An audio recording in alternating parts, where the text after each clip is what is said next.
Dr. Michael Hargrove is the owner of North Shore Veterinary Hospital in Duluth, Minnesota.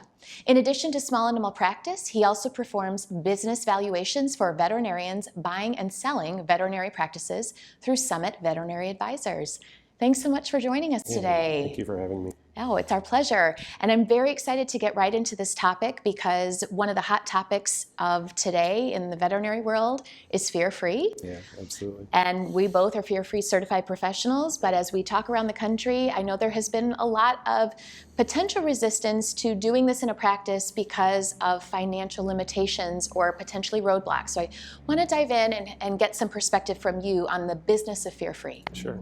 What I'm really trying to focus on is to encourage business owners to embrace fear-free because there are so many benefits to the practice, a lot of intangible benefits as well as tangible financial benefits. And then as a practice appraiser, I can tell you that there's a clear benefit from a practice value standpoint for practices that embrace a fear-free philosophy. So let's break those down individually. Absolutely. So you mentioned intangibles. Mm-hmm. I know those are sometimes a little bit of the gray zone, right? But what are some of the things that you are mentioning to practice owners in that category? So first of all, just job satisfaction, right? I mean, well, let me start with the pets and the clients. So the benefits for fear-free for pets should be obvious. I mean, if anytime we're reducing fear, anxiety, and stress and paying attention to the emotional health of the animal should create a better experience for the animal. And we're all in this to improve animal health, so how can we not be in this to improve animals' emotional well-being? So for me, that hopefully is a no-brainer that everybody can get behind. But for the clients, when their pets can come into the practice and have a better experience, to have less fear, anxiety, and stress, to have a more comfortable experience, and then that's a better experience for the client. And we know through the Bayer study and just through anecdotal information that when their pets don't like to come in, then they don't bring them in. And so, a lot of people choose Dr. Google instead of the veterinary office because it's to have to put the animal, especially cats, but fearful dogs as well, in the car and bring them into the office and have something done. If they can just wait it out or talk to somebody over the phone or get something on the internet, they'd rather do that than come to the veterinary office. So having a better client experience, a better pet experience means people are more likely to come into the vet. So that's, it's better for the pets, it's better for the clients.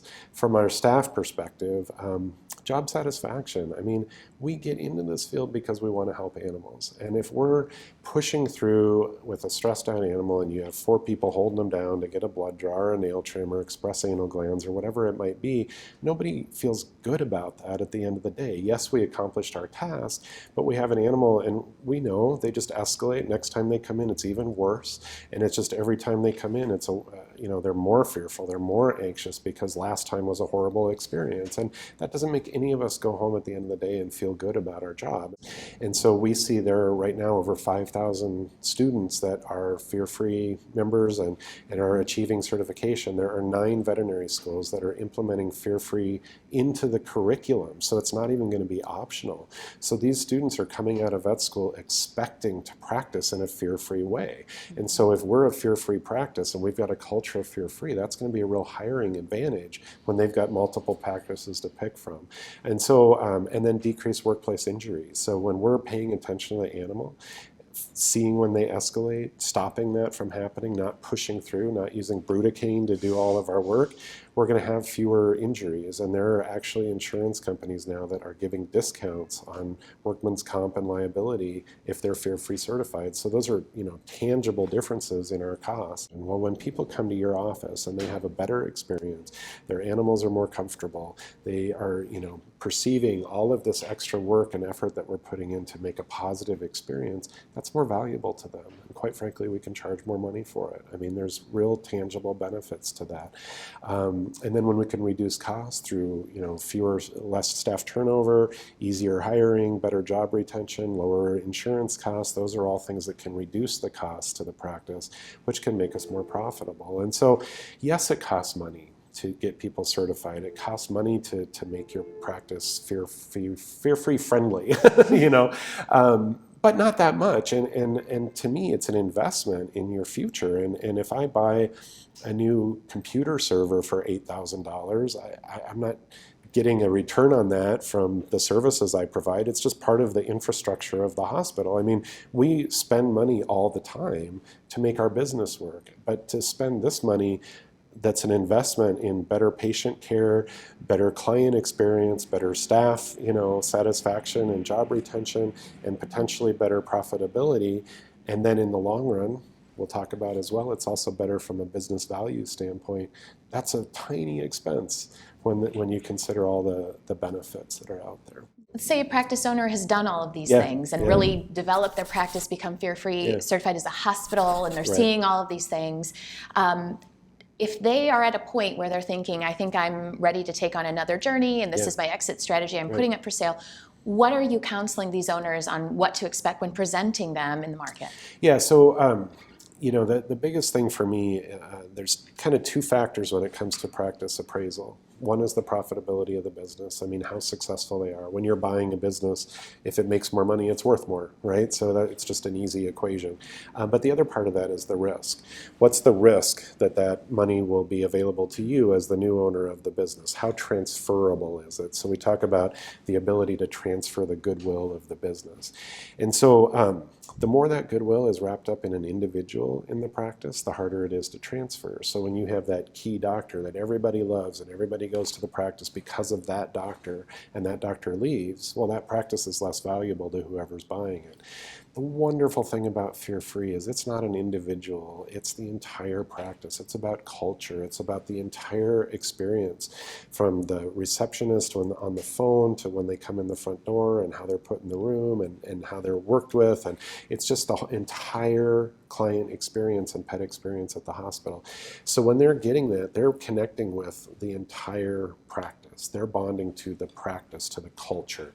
They're saying, wow, this is the best experience I've ever had. That didn't depend on the owner. That depended on the entire interaction of the whole team. And so when that owner leaves and sells to somebody else, they're selling a practice that has a culture that's going to continue well past that owner being there. It's not dependent on that person because you've created a culture, and that is more valuable, without a doubt. It leads to a higher multiple. The corporates see that as well. It's not just the individuals that are out there. When you're buying a business, you want that business to be able to sustain its profitability, and that's way more likely to happen when you have a culture that bonds clients to the practice, because that's going to continue through the sale. Yeah. And this is a win-win. I mean, it seems like a no-brainer right across the board. It does. But sort of our last question is, Yeah. we run into, both of us, Yeah. paraprofessional team members, technicians, and other people not in management Yep. that want to do Fear Free, Yep. but are hitting that roadblock from the decision makers in the practice who Yep. maybe are hesitant or don't. Yep. What's one good tip of how they could start approaching this matter to maybe turn that decision around? I mean, the vision to me is just super critical, of what this is all about and what the outcome looks like, all the benefits to the practice. I think it's easy to get caught up in the day-to-day. How is my job responsibility going to change? How am I going to get pushed out of my comfort zone? There's a lot of resistance to change when we're pushed outside of our comfort zone. We have long-standing technicians who are super comfortable in the practice because they're leaders, because of their abilities and their knowledge. Well, when you're bringing in a new way of doing things, they're no longer the leader because they don't have that knowledge, and all of a sudden they feel threatened, and so they put up roadblocks to implement. And so finding those key people, understanding what their barriers are, and then making them a part of the change. So maybe that current leader is the first one that should work on Fear Free certification, so they can help lead the process. So instead of feeling threatened by it, they can actually be a person who can help facilitate that change, so that they're not threatened because of the change and the significance that they have in the hospital. But I think really just providing that bigger vision, because when we're helping, like we talked about before, pets, clients, staff, and the practice as a whole, that it should be enough to push through the perceived barriers that we have for implementation.